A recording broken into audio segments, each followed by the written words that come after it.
के साथ मेरी Mannu.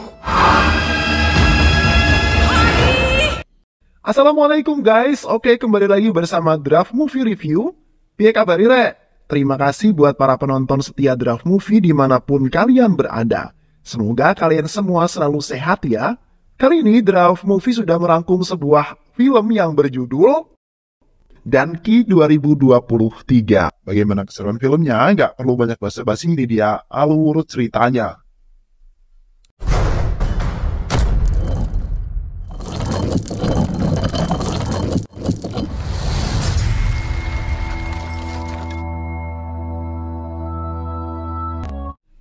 Pada tahun 2020, ada seorang pasien di rumah sakit London yang bernama Manu Randawa yang sudah bangkotan. Seperti biasanya, petugas pembersih ruangan datang untuk membersihkan sebuah kamar, dan di samping itu, Manu bangun dan melihat rokok di kantong pria tersebut, dan ia langsung mengambilnya langsung. Setelah petugas sudah mengetahuinya, lalu ia berkata, "Jangan merokok di ruangan ini." Manu pun menyogok pria itu dengan uang agar membawanya keluar dari rumah sakit, agar ia bisa merokok.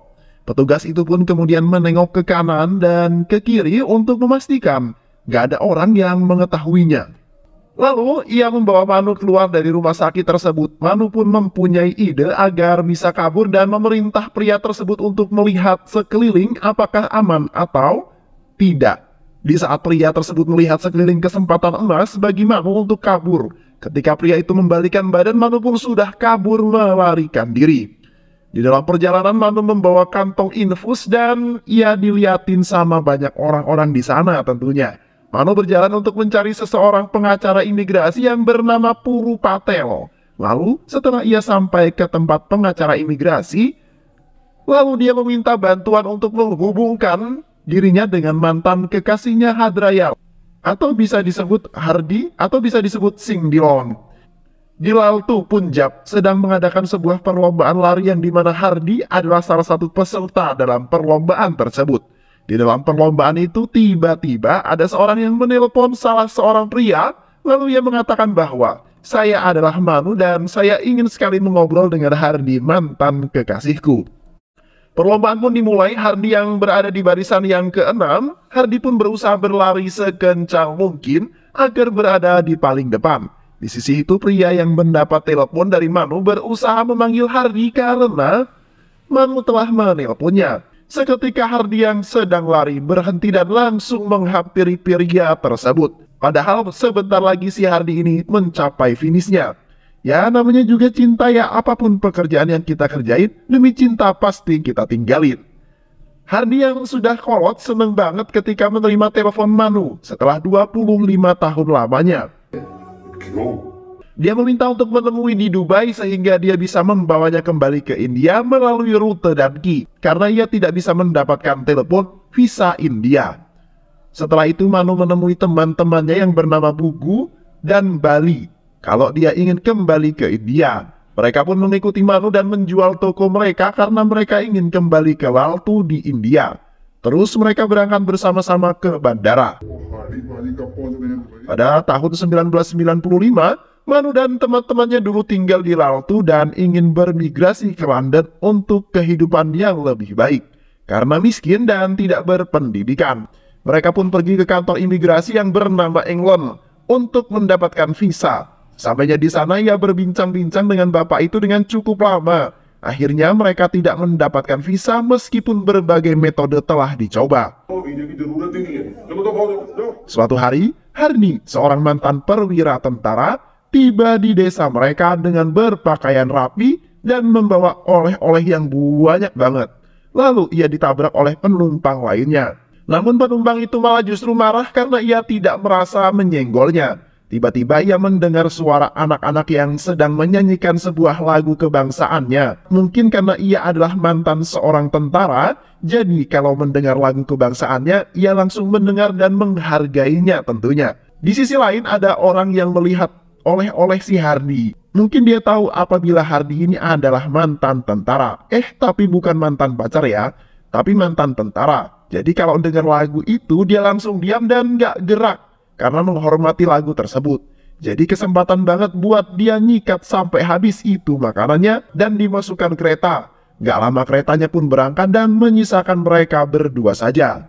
Akhirnya, Hardy melanjutkan pergi ke Bobida Daba, di mana di sana tempat kerjanya Manu, dan dia pun disapa dengan ramah dengan orang yang ada di sana. Setelah itu datanglah orang yang saya ceritakan di atas tadi, yang dia suka ngomel-ngomelin Manu, dan Manu dengan orang itu saling adu mulut kayak emak-emak ngerupi gitu. Dan orang itu gak terima dengan perkataan Manu dan ia ingin memukul Manu. Namun ia dihalangi oleh si Hardy. Dengan gesit, Hardy menyeret kakinya dan menjatuhkan sampai 2 kali. Ia pun ingin memukul dan Manu meminta agar jangan dipukul, lalu mengajak Hardy pergi ke rumah Manu. Dan ayah Manu menceritakan saudara laki-laki Manu, Mehinder. Mehinder telah menyelamatkan nyawanya dalam pertempuran, dan dia kembali untuk mengembalikan barang-barang pribadinya. Namun menyadari bahwa Mehinder telah meninggal dalam sebuah kecelakaan, meninggalkan Manu dan keluarganya dalam kemiskinan. Hardy berjanji membantu Manu mencapai London sebagai balasan atas kebaikan kakaknya. Keesokan harinya mereka belajar bahasa Inggris. Mereka diberitahu bahwa dengan lulus tes IELTS akan lebih mudah untuk mendapatkan visa pelajar Inggris, sehingga mendaftar di kelas pelatihan IELTS yang diajarkan oleh Gitu Gulati. Di mana mereka bertemu Suki. Suki bercerita bahwa Suki ingin bermigrasi ke London untuk menyelamatkan mantan pacarnya yang dinikahkan dengan pria NRI.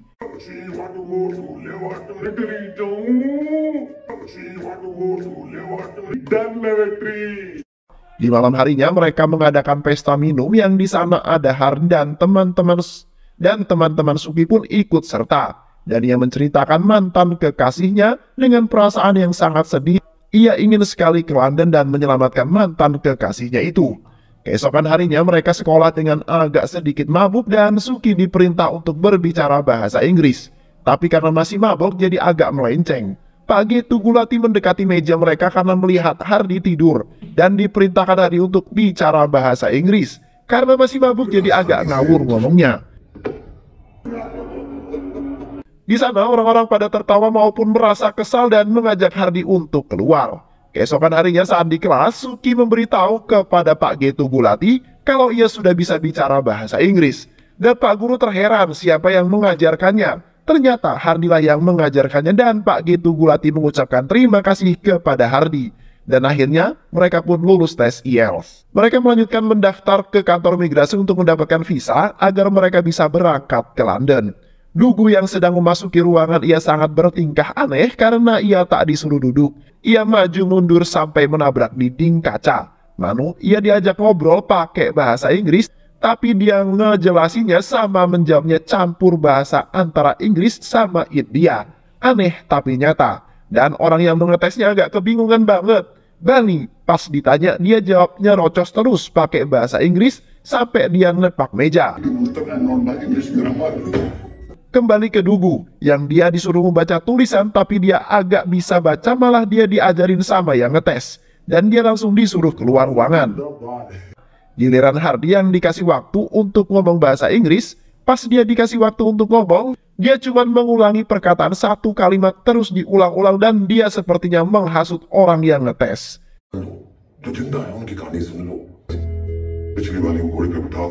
Suki giliran dia ditanya, dia agak gugup dan kurang bisa menjawab. Langsunglah ia disuruh keluar dari ruangan itu. Dia meminta agar dites kembali, namun petugas lain menyuruh dia keluar agar gantian sama yang lain.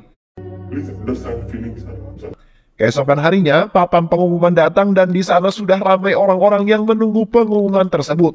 Bali cepat-cepat turun dan ingin melihat. Setelah ia melihat, ia langsung terkejut dan pingsan karena ia lulus tes dan berangkat ke London. Ia pun sangat gembira, namun 4 rekannya tidak lulus. Mereka pun sangat sedih. Tibalah keberangkatan Bali. Suki yang merasa tidak suka karena ia tidak lulus tes, lalu ia marah-marah gak terima seperti itu. Dan berangkatlah Bali ke London dengan mengendarai pesawat. Pak Gitu Gulati datang menemui Suki, meminta maaf dan memberitahu bahwa ada jalan agar bisa ke sana, yaitu melalui rute Danki. Tetapi itu sangat ilegal dan berbahaya, karena itu sangat dilarang oleh polisi. Dia juga memberitahu Suki bahwa mantan pacarnya telah meninggal karena bunuh diri. Setelah mengetahui Suki gagal dalam IELTS, Mendengar kabar buruk, langsung ia melumuri tubuhnya dengan bensin lalu membakar tubuhnya sendirian. Hardy yang melihat langsung lari dan memadamkan api yang berkobar di tubuhnya dengan kain. Badannya yang melepuh karena terbakar, tidak lama ia mati dan dilanjutkan upacara pembakaran Suki. Karena trauma, Hardy berjanji untuk membawa Manu dan Pugu ke London sendiri melalui rute Danki. Mereka pun langsung bergegas berangkat melalui jalur Danki dan sampai di pertengahan lautan. Di sana ada penjaga perairan, terpaksa mereka melalui jalur bawah laut dengan cara mereka berenang, dan di saat mereka berenang, seketika ada ular yang melintas di depan muka Manu. Dan ia terkejut sampai alat untuk bernapas di air lepas dan ia juga langsung ke permukaan air. Penjaga air pun heran karena ada yang mengganjal. Lalu ia langsung menembaki perairan itu dan untungnya tidak ada yang terkena tembakan. Hardy langsung mengambil alat yang digunakan untuk bernapas di air dan melanjutkan perjalanannya. Sampailah mereka di sebuah hutan dan mereka beristirahat di tepi sungai. Hardy memberikan foto Bali di depan sebuah rumah besar dan mobil, membuat teman-teman percaya bahwa dia telah menjadi terkenal di Inggris. Setelah perjalanan berbahaya melalui Pakistan, Afghanistan, Iran, dan Turki, di mana 3 penumpang mereka terbunuh dan mereka bertemu dengan 3 orang pria, lalu mereka mengajak ke sebuah pos.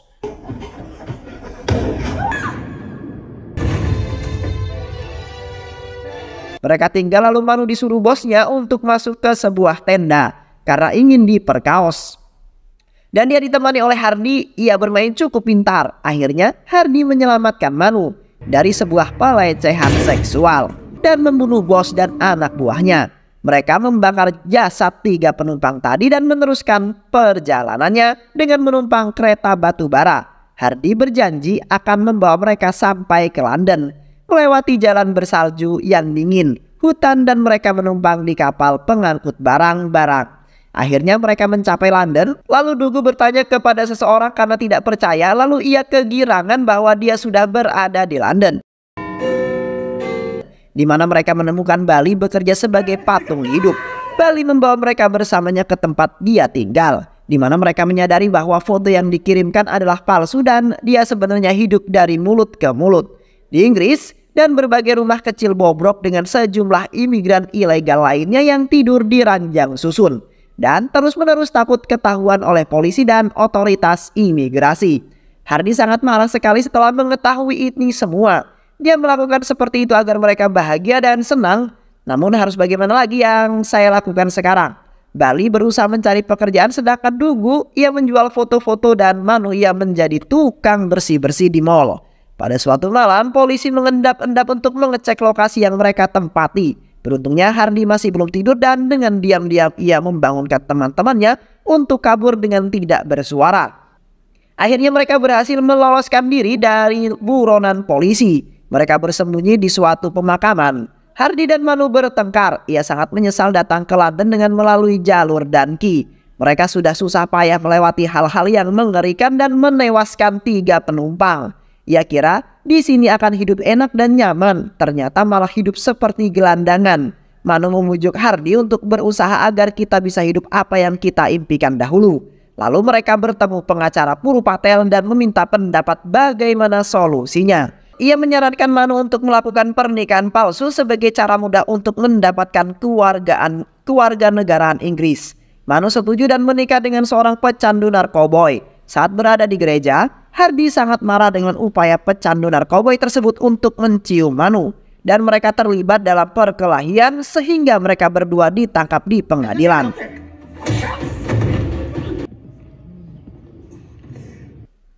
Hardy segera dideportase kembali ke India, sementara sisanya menjadi warga negara Inggris. Awalnya bekerja sebagai patung hidup. Manu bersedia atas kembalinya Hardy ke India. Namun Manu berjanji, aku pasti akan kembali jika aku sudah menjadi orang yang sukses. Selama 2 tahun akhirnya mereka bertemu di bandara. Hardy dan Manu walaupun sudah tua mereka belum juga menikah. Manu memberitahu Hardy bahwa dia ingin kembali ke rumah karena dia sekarat karena tumor otak. Mereka melaksanakan perjalanan kembali ke Laltu dengan rasa penuh gembira sekali. Begitu mereka sampai di laut, Manu terkejut mengetahui bahwa Hardy tidak pernah menikah karena cinta padanya. Tak lama setelah Hardy melamarnya, Manu meninggal karena penyakitnya. Patah hati, Hardy menyerahkan cincin pertunangan ke tangannya dan memeluknya sambil menonton kembang api di malam Diwali. Film diakhiri dengan epilog bahwa tidak ada visa yang dikeluarkan untuk bepergian ke negara lain sekitar 140 tahun yang lalu.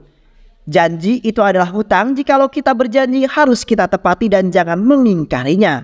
Memang seseorang itu membutuhkan kepercayaan, karena itu adalah amanah paling besar. Bisa kita contoh betapa besarnya janjinya Hardy dengan Manu. Mereka rela tidak memalingkan hatinya ke orang lain demi cinta yang dulu.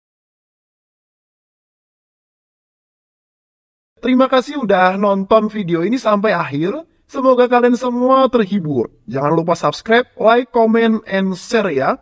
Pisang habis dimakan kunti. Kunti dilepas banyak maunya. Salam undur diri dari Draft Movie. Dan terima kasih buat penonton semuanya. Draft Movie pamit.